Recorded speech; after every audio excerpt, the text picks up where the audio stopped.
Growing up in our house, it was clear who held the spotlight: Nathan, my older brother by 5 years. He was the golden boy, literally and figuratively. He had the best of everything, the latest clothes, the newest gadgets, while I made do with hand-me-downs and second-hand toys. Nathan was undeniably handsome, a trait that had our parents, especially Mom, beaming with pride. I swear, Nathan could be a model if he didn't have his heart set on business. Mom would gush to her friends over coffee, while I sat in the corner, a book my only company. It wasn't just his looks. Nathan was charming, a social butterfly who could light up any room he walked into. I, on the other hand, was plain, average features, too shy, too awkward. It was like living in the shadow of a celebrity while being invisible at the same time. Even at family gatherings, it was Nathan this, Nathan that. Did you hear about Nathan's latest school project? It's just remarkable. Dad would announce proudly, while I'd quietly help set up the food or clean up the dishes, rarely a part of the conversation unless prompted, and even then, only briefly. The disparity in attention only grew as we got older. When Nathan was accepted into one of the most prestigious colleges in the country, it was as if he had single-handedly secured our family's legacy. The celebration lasted for days. It wasn't until the local news flashed Nathan's face across the screen that things took a turn. Local student accused of multiple frauds, the headline screamed. He had been charming his way into wealthy women's lives, only to scam them out of their savings. The room was silent as the news anchor detailed Nathan's exploits. Dad turned off the TV, his hands shaking. Mom sat down, her face pale. "How could this happen?" she whispered, more to herself than to anyone else. I don't understand," Dad muttered. "We gave him everything." I stood in the corner, watching the unraveling. It was the first time I'd seen them doubt their golden boy. The next day, we gathered in the living room, a family meeting that felt more like a crisis summit. Nathan, of course, wasn't there, he was in custody. "Claire," Dad started, his voice heavy. "Your mother and we've been thinking." Mom nodded, taking over with a tremble in her voice. "We were so focused on your brother, we didn't see." "We're so sorry." Their apologies hung in the air, thick and unexpected. I sat, unsure of how to respond. I'd spent years in Nathan's shadow, never quite resenting him, but never feeling enough either. "We want to make it right," Dad said. "We've decided to use some of our savings for your college, Claire. It's your turn now." I was taken aback. College? I'd given up on that dream, figuring I'd find a job and move out as soon as I could. "Really? Are you sure?" "Yes," Mom said firmly. "It's your time to shine." The weeks that followed were a blur. I enrolled in college to study accounting, something solid and reliable, opposite of Nathan's erratic charm. My parents attended my orientation, something they'd never done with Nathan, too confident in his ability to navigate anything. At the orientation, Mom squeezed my hand. "You're going to do great," she said, a little too enthusiastically. I smiled, squeezing back. "Thanks, Mom. I'll try my best." College life was a balancing act. I juggled classes with a part-time job at the campus library, where I shelved books and helped students find resources. One of my coworkers, Jenna, a chatty history major, quickly noticed my reserved nature. "Hey, Claire, you always bolt out of here as soon as your shift ends. Wanna grab coffee sometime?" Jenna asked one evening as we were closing up. "I'd like that," I said, surprised by my own willingness to connect. Maybe it was the normalcy of her invitation, or maybe I was just tired of being alone all the time. During coffee, Jenna talked about her thesis, and I shared a bit about my family, careful to leave Nathan out of it. It was nice, talking to someone who saw me just as me. "You're pretty cool, Claire. Don't let the quiet thing fool anyone," Jenna said with a grin as we left the cafe. Balancing school and work was tough, but fulfilling. I'd study late into the night, sometimes struggling to keep up, especially when group projects came up. I found that I could lead a team well, something I'd never have discovered if not for my new environment. Alright, team, let's divide up the work based on what parts of the project we're strongest at, I suggested during one group meeting, feeling a bit like a conductor trying to lead an orchestra. You seem to know what you're doing, Claire. I'm glad you're our group leader. One of my classmates, Mark, commented. His words boosted my confidence more than he could know. Each day was a learning curve, filled with small victories and setbacks. I learned not just about accounting, but about who I was beyond my family's expectations, or lack thereof. I learned that I was competent, that I could make friends and influence people, and that I was more than just the quiet girl from a troubled family. As the semesters passed, I continued to excel academically, and eventually, graduation day arrived. Walking across that stage to receive my diploma, I felt a surge of pride. I had done it, on my own terms, without the overshadowing success of my brother. After graduation, I landed a job at a private accounting firm. It was everything I had hoped for, challenging, engaging, and it offered me a sense of independence I had craved for so long. I moved into a small rented apartment, not far from work, and began the adult part of my life with enthusiasm. Every paycheck was a step toward my goal, saving enough for a down payment on my own place. The evening had settled into a quiet routine when my phone rang, slicing through the silence of my small apartment. I glanced at the screen, Mom's name lit up. My heart sank a little, calls this late were unusual. Mom? What's up? It's late, I said, trying to keep my voice light, but the tremor in hers cut straight through me. Claire, it's your dad, he had a heart attack. He's gone, Claire. He's gone. She stuttered out between sobs, each word heavy and suffocating. I felt the phone slip slightly as my grip loosened in shock. What? How, Mom, are you okay? Where are you? My questions tumbled out, frantic and overlapping. I'm at home. The paramedics, they just left. They couldn't do anything, she cried. I could hear the shattering pain in her voice, the kind that echoes and reverberates through your own soul. When I arrived, the house was eerily silent, the kind of silence that screams in your ears. Mom was sitting in the living room, a crumpled tissue in hand, her eyes lost and red. I rushed to her, kneeling in front of her, taking her hands in mine. Mom, I'm so sorry, I whispered, my own voice breaking as the reality set in. She just nodded, pulling me into a tight hug. He was fine this morning, Claire. We were planning to visit the market this weekend, she murmured into my shoulder, her voice muffled by grief. The days that followed were a whirlwind of funeral arrangements and relatives pouring in to offer their condolences. Did you get a hold of Nathan?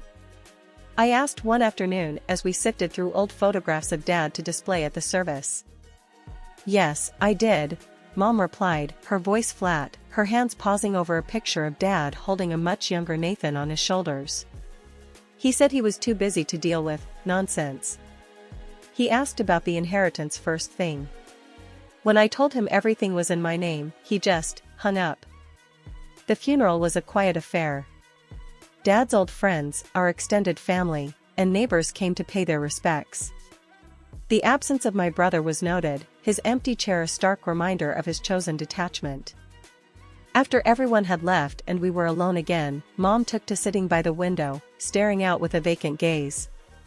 I tried to engage her, to bring her back from the edge of her grief, but the light in her had dimmed. Mom, you're not alone. I'm here, I reassured her one evening, my hand squeezing hers. She turned to me, her eyes wet with unshed tears. I know, honey. And I'm so grateful for you. I wish things were different. After the funeral, life settled into a new kind of normal. Mom was quieter these days, her smiles fewer and more strained. I tried to fill our home with light, cooking her favorite meals, talking about my day at work, anything to lift her spirits. But often, I caught her staring out the window, lost in her thoughts, the joy that once lit up her eyes, dimmed by sorrow.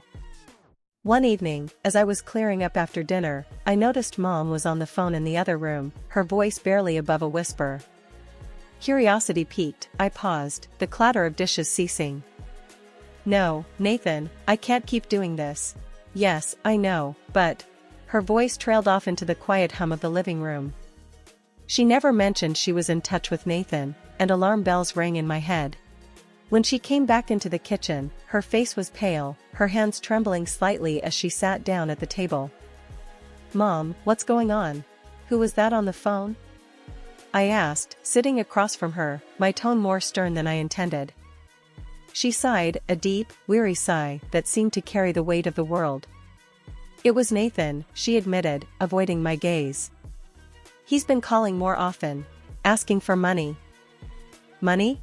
I repeated, anger starting to bubble inside me. "Why are you giving him money?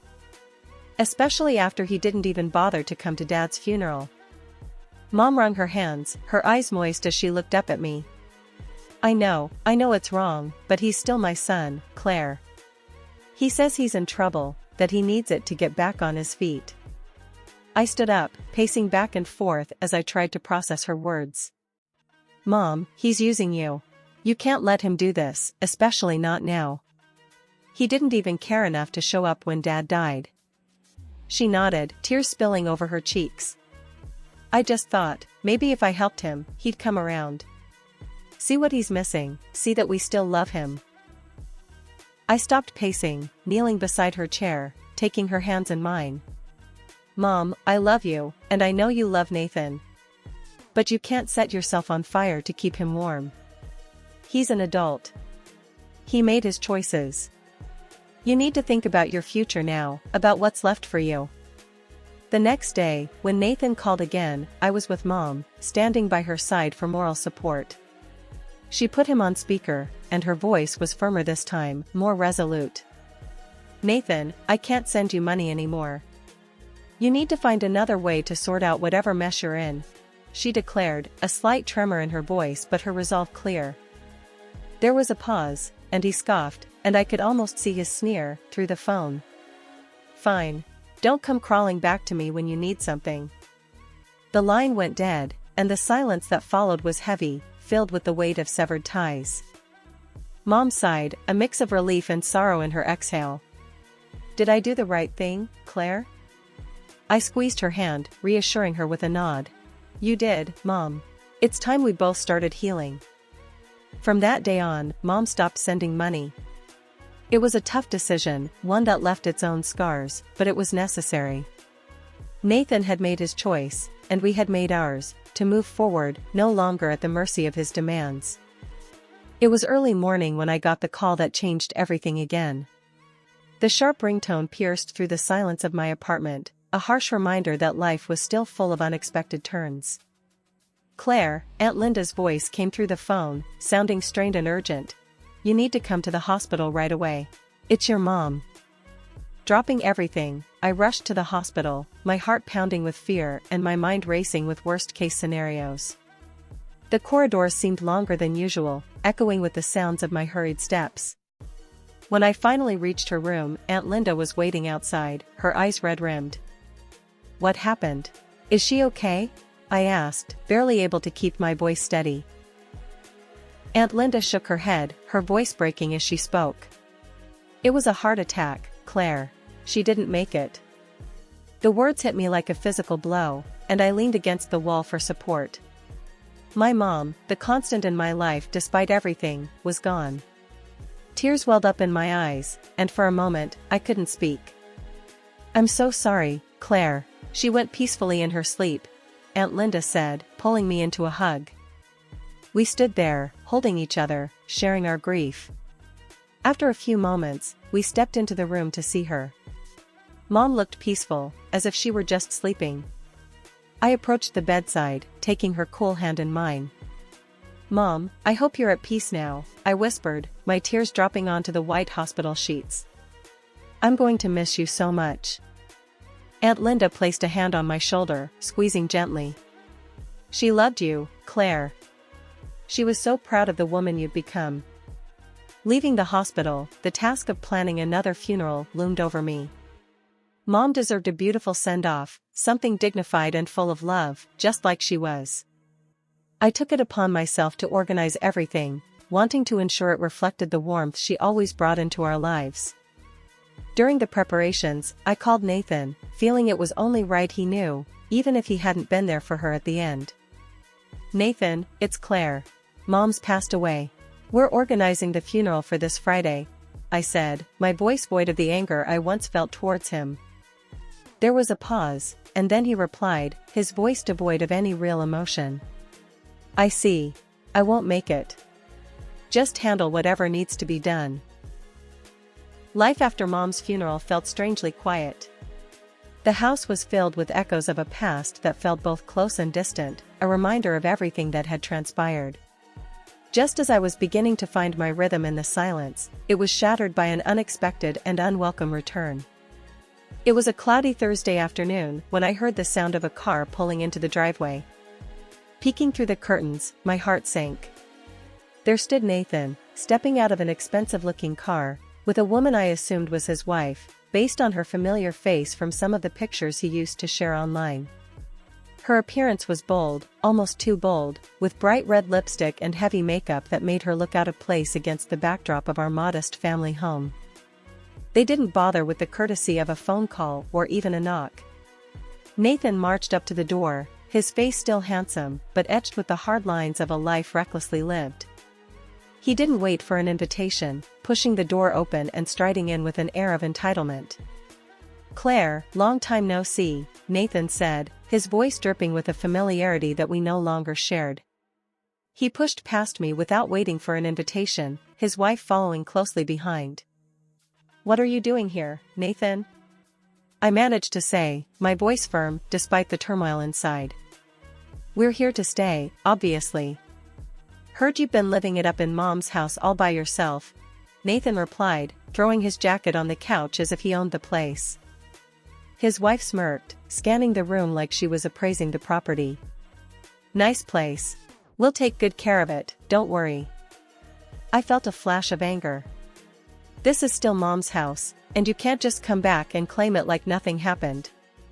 You didn't even come to her funeral, Nathan. You have no right to be here." Nathan laughed, a harsh sound that echoed in the empty room. "Oh, come on, Claire. We're family.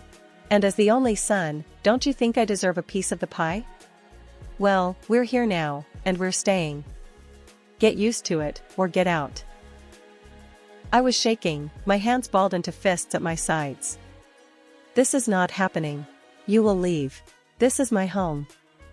Nathan laughed, a cold, harsh sound. "We'll be back with our things in 3 days. Make sure you're gone by then." As they turned and left, the door slamming shut behind them, the finality of the threat hung heavy in the air. I was alone, the echoes of their laughter and threats bouncing off the walls of the home I had come to cherish as my sanctuary. Furious and shaken, I dialed Aunt Linda immediately. She answered on the second ring, her voice a comfort as always. "Aunt Linda, Nathan just showed up. He's trying to kick me out of the house. He said he and his wife are moving in," I managed to say, my voice tight with emotion. "Oh, Claire, that boy has gone too far this time," Aunt Linda replied, her tone hardening with each word. "Don't you worry. I'm going to come over. We'll sort this out together. Nathan needs to be put in his place, and I'm just the one to do it." After we hung up, I paced through the house, each room filled with memories of my parents, of a happier, simpler time. I wasn't going to let Nathan destroy what little peace I had managed to find in the aftermath of our parents' deaths. With Aunt Linda on my side, I felt a flicker of hope. Together, we would face whatever came next. 3 days had never passed so slowly. As the sun rose on the third day, the tension in the air was palpable. Aunt Linda arrived early, carrying not only her purse but also an air of resolve that was both comforting and intimidating. "Morning, Claire," she greeted me as she stepped into the kitchen, where I was nervously sipping my coffee. "Ready for this?" I nodded, setting my mug down with a clatter. "As ready as I'll ever be, I guess. Thanks for being here, Aunt Linda." "Wouldn't be anywhere else," she assured me, her voice firm. "Now, let's go over what we'll say when they get here." We didn't have long to wait. Before long, the sound of a car engine broke the quiet morning. Through the window, I saw Nathan and his wife pull into the driveway. My heart started pounding, but Aunt Linda's calm demeanor helped steady me. They didn't bother knocking. Nathan opened the door and strode in as if he owned the place, his wife trailing behind him, her smirk more pronounced than ever. "Claire, get out. We're here to take what's rightfully ours," he barked, his wife nodding in agreement behind him. Aunt Linda stepped forward from where she had been standing just out of sight. "Nathan, you should be ashamed. After all your sister and your late mother have been through, you show up now, making demands?" Nathan sneered. "Save it, Aunt Linda. We know there's no will. Claire, move out. This place is ours now." That's when Aunt Linda, with a calmness that belied the tension in the air, waved an envelope in front of Nathan. "Actually, your mother did leave a will. And I, as her appointed executor, have it right here." Nathan's eyes widened as Aunt Linda held out the envelope. In a swift move, he grabbed it, tearing it to pieces. His wife laughed, a sound that echoed off the walls mockingly. "There, no will, no proof. This house is ours now," Nathan declared triumphantly. Aunt Linda just chuckled, the sound making Nathan's smile falter. "You think that was the original?" "Oh, Nathan, that was just a copy. The real will is safe with the notary."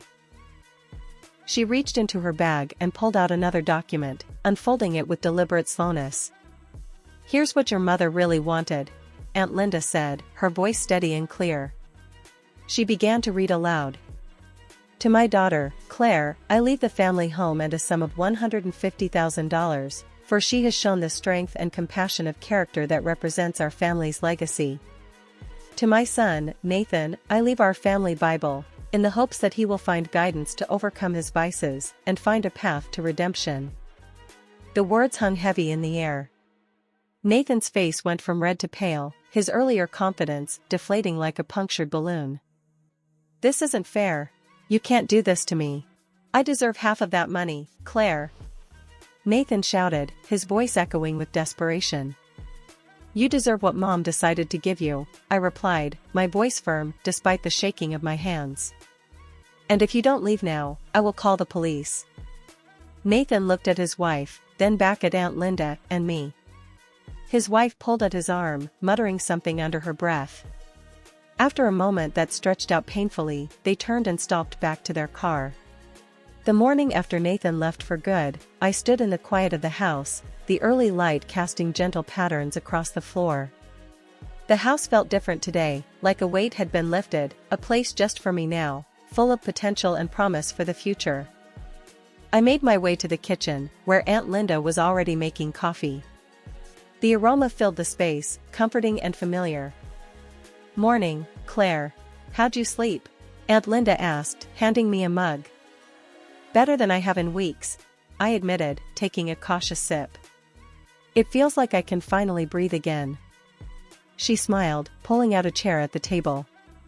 "It's your fresh start, right here. What are you planning to do first?" I joined her at the table, my mind buzzing with ideas. "I think I'm going to start by redecorating a bit. Make this place more me. And then, I might even start looking into what it takes to start my own accounting firm. It's been a dream for a while." "That sounds wonderful, Claire," Aunt Linda said, her eyes twinkling with pride. "You've got such a good head on your shoulders. I've no doubt you'll make it happen." Later that day, I walked through each room, imagining the changes I'd make. In the midst of my planning, the doorbell rang. At the door stood my neighbor, Mrs. Thompson. "Claire, dear, I heard about your mother. I'm so sorry for your loss.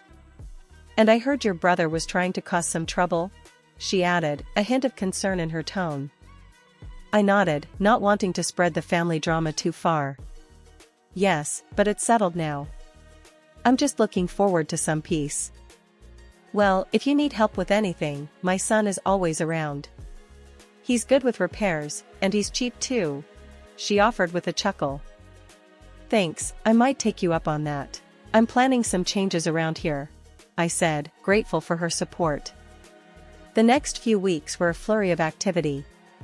Painting, moving furniture, and even a few repairs courtesy of Mrs. Thompson's son, who turned out to be as handy as promised. Each brushstroke and each new piece of decor transformed the house into a reflection of my personality, something I had longed for without even realizing. One evening, sitting in my newly arranged living room, the changes weren't just physical. I felt changed too, more confident, more grounded. The house no longer felt like a battleground of family conflicts, but a sanctuary of my aspirations.